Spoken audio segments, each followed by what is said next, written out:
Google's Pixelbook Go is the best Chromebook money can buy right now, with the company showing everyone else how it's done. Its previous Chromebook, the Pixelbook, was a brilliant Chromebook in its own way, but it cost a small fortune.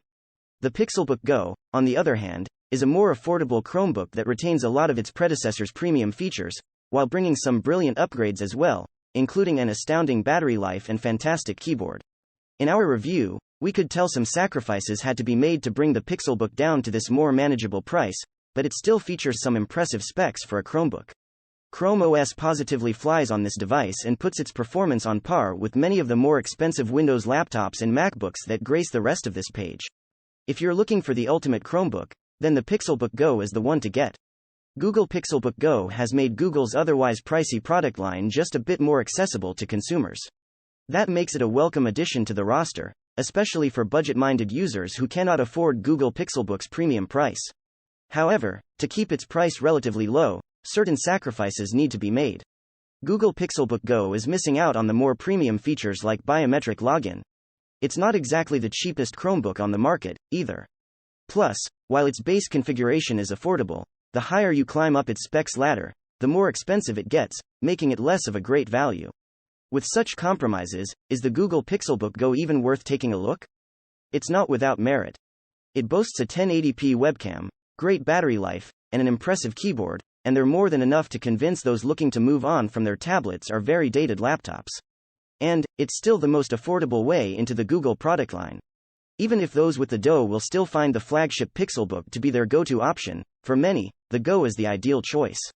Of course, the Google Pixelbook Go is designed to be thin and light, measuring just 0.5 inches thick and weighing 2.3 pounds. The laptop comes in just two colors, just black, and, not pink, otherwise known as black and pink. We would appreciate something in between these two, such as a white or straight anodized magnesium option, but alas. As we mentioned, this laptop's frame is made from a magnesium alloy painted in a matte texture that, paired with the rippled base, is veritably easier to grip and hold while moving between meetings or workspaces, as Google promises. We find this frame to be very resistant to pressure and flex, which is rare in Chromebooks. And, boy, does Google make use of every last inch of that frame. The Pixelbook Go not only sports a keyboard with comfortably spaced keys, but also top-firing speakers. Sure, they're a bit small and, as a result, somewhat tinny in the high end, but these speakers beat the vast majority of laptops of this size, normally found with bottom-firing speakers. However, one thing that Google didn't include is biometric login capability. There is no fingerprint sensor nor is there an iris or face scanner on the Pixelbook Go. Considering that many Chromebooks provide at least one of these solutions at this price point, it's a sore spot for sure. Google tells us that it's relying on its Android phone unlocking feature, but that leaves out anyone not using an Android phone. But, back to positives, the Google Pixelbook Go keyboard is, without a doubt, one of the best we've ever used on a laptop. This is an improvement of Google's Hush design, which brings the company's original, silent Pixelbook keys to this more reasonable price point. We'd say that this is the best combination of silence and forceful feedback that we've ever experienced on a laptop keyboard. However, you most likely wouldn't know that the Pixelbook Go keyboard is backlit without reading this review.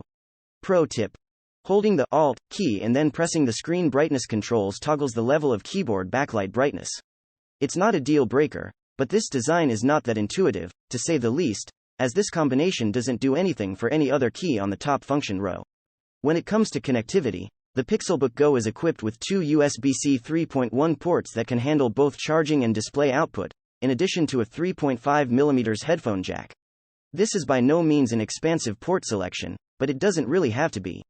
With that said, the laptop's mid-range and high-end configurations are easily outmatched by Thunderbolt 3 ports aplenty when looking at their price-equivalent competition. There is one disadvantage when comparing the Pixelbook Go frame design to its predecessor and competitors at similar prices: it's not a 2-in-1 laptop. This certainly impacts the laptop's versatility, but personally, this editor doesn't care for convertible 2-in-1 laptops anyway. That makes us wonder why Google would include a touchscreen at all, but that would severely limit the amount of Android apps the operating system, OS, could support. Now, let's discuss what you'll spend your entire time staring at: the display. Short of the highest-end configuration, the Pixelbook Go utilizes a 1080p touchscreen, which we find to display colors with the vibrancy and accuracy we expect from laptops within the high-end price range. However, We do wish that Chrome OS could render at native resolution without scaling. The most legible scaling produces an effective 1600 by 900 resolution, cheapening the impact of its 1080p standing somewhat. Still, we'd feel much more confident editing photos on this laptop screen than most other Chromebooks. As for the 4K molecular display option, while we haven't experienced it in person, we find it to be completely unnecessary for a Chromebook. Plus, above the screen, the Google Pixelbook Go features a 1080p front-facing camera that records video at 60 frames per second, something that Apple only just integrated into its 2021 releases, the 14-inch and 16-inch MacBook Pros. Depending upon your connection, you'll look much better than most other people in your video meetings using this laptop.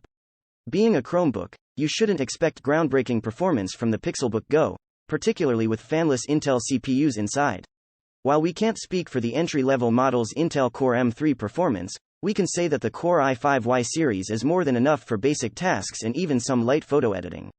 The laptop is certainly capable of running Android games and playing back 1080p video just fine, but anything beyond that will likely make the system chug. This works out well for Google, as its OS doesn't really support many truly demanding applications.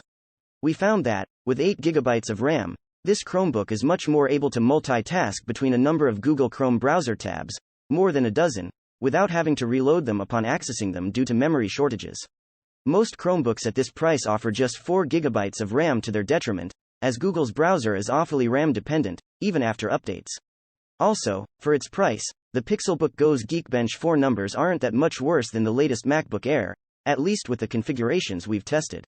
That's quite an impressive feat for a Chromebook, and, ironically, quite a feat for the MacBook Air. In short, any task we need to perform to do our jobs here at TechRadar can be done on this Pixelbook Go without issue. That doesn't speak for every user out there, but we do have a varied and intense workload spanning several browser tabs and Android apps at any given time.